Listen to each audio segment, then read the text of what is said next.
Fala galera no canal.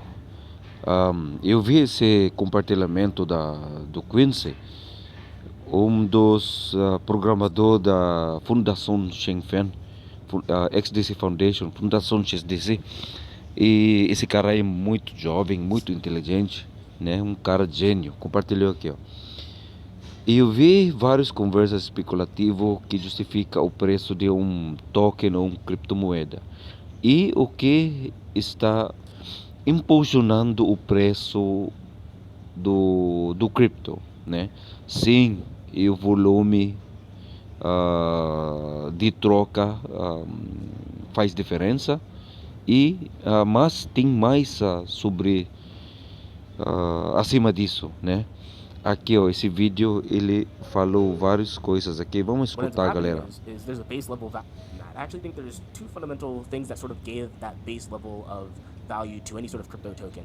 Né? Tem dois fundamentais que que definem o preço de um token ou um cripto, And it starts becoming a supply and demand based off those base values. The first né? Ele comentou sobre ah, como chama, suprimento e demanda, one is paying network fees and being able to have a certain amount of fuel to be able to execute those network fees. né? As taxas de transação.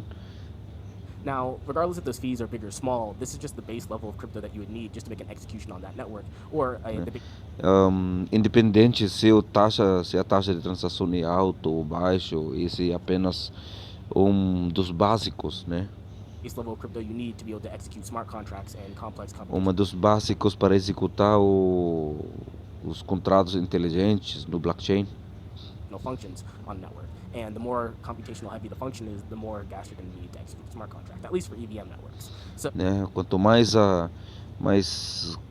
complicado a transação, né? Mais a taxa que paga, né? Isso no EVM, né? Ethereum Virtual Machine, né? so just to be able to run a DApp, an app, a smart contract, anything on the network, you need to hold some form of fuel. So we've got that. Né? So para rodar um aplicativo descentralizado, um DApp, né? Tem que pagar, You need to make execution on the network with the fuel of the native token. The second thing is, né? Tem que pagar, né? Que um combustível do blockchain, né? Por exemplo, o ETH é um token nativo do Ethereum. is now that you have a native means of being able to move, let's just call it fuel. People like to call it cryptocurrency, but I want to keep it simple. Let's call it fuel. And this fuel has some Né? Tem várias pessoas que chamam combustível, fuel, sort of abstract value to it, typically because in order for people to acquire more of that fuel to execute the network, they usually have to buy it from somebody or usually give up some form of resource. né? Para pagar este combustível, tem que comprar em algum lugar. Do so. And what ends up happening is there's a base level value attributed to the token when an exchange made. So if I had 100 of network A tokens and I sold you 100 of those for $1 just so you can use network A, well, by de facto, all of those tokens are now worth a penny. And now with that, you can essentially leverage the capital of that value by being able to say, hey, look, we're both operating on network A. I want to make an exchange with you, and I want to send you 50 cents, right? Now, I could create a set of Ele tá, resumindo, ele falou muita coisa. Resumindo, né, duas pessoas fazendo transação no nenhum hedge, né, fazendo troca, né, fazendo as transações, fazendo os demais. derivative tokens that could represent the amount of 50 cents in whatever fiat currency I hold. Or I could just send you the equitable value in the native cryptocurrency just due to the fact that there's a leveraged value to it. So there's a base value because you need the token to be able to execute functions on the network. But then there's a leveraged value now that the base token has some attribute of value allocated to it. It could be as small as a penny per token. It doesn't matter. You can now use that as a means of exchange. And that allows you to have what ends up being quite interesting is that allows you to have a instantly liquid asset to be able to exchange other assets with.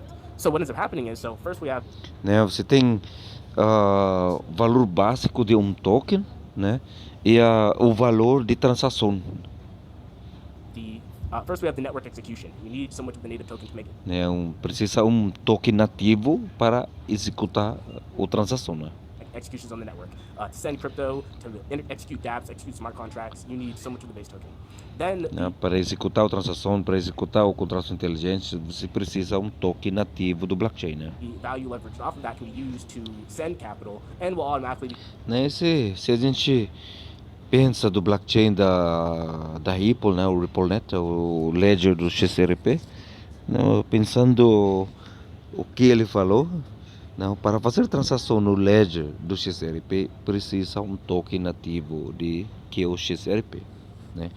Quanto mais transação acontece, então significa a demanda aumenta, né? Ele falou no início, né? O lei do econômico, lei da economia, suprimento e demanda, mantendo o suprimento, se a demanda aumenta, né? A tendência preço sobe.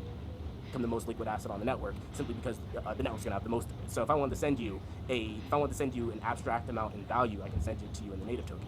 Now, since the native token is the most liquid token on the network, every other asset on the network can now easily be traded in I guess you could say in denominations of the native token. Doing that, Né?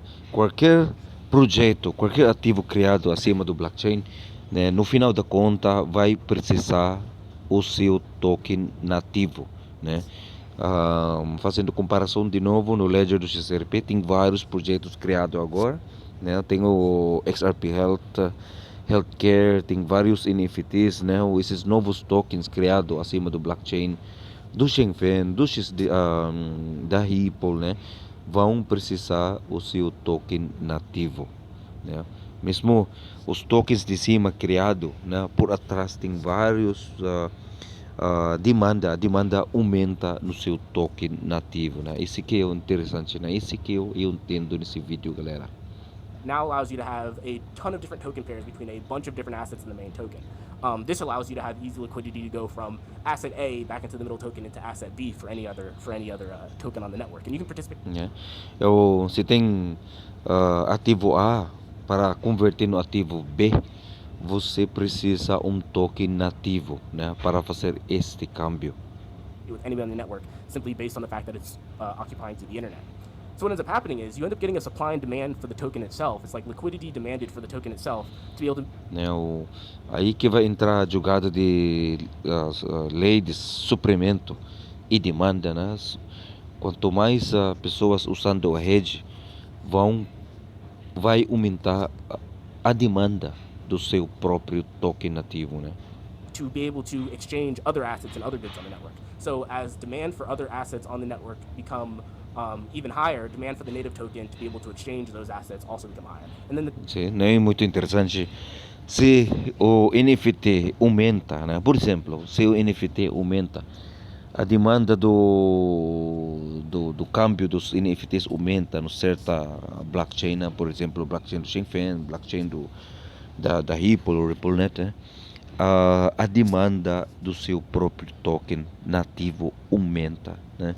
Esse que é a interessante mensagem do Quincy aqui. demand somewhere in between the total demand for the assets that reside on the network and the total demand of volume for any given period of time. So there may need to be. Né? Pegamos a mensagem.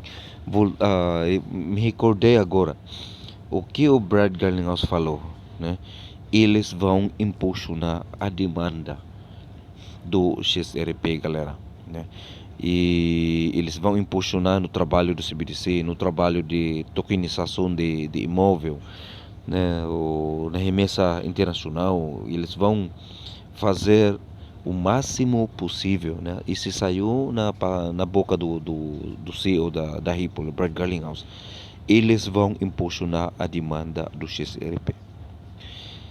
Galera, espero que vocês gostaram dessa pequena atualização. Não esqueça de se inscrever no canal, tá? Criptonicos Brasil. Liga esse sininho, dá like e compartilha. Até o próximo vídeo, galera. Deus abençoe todos.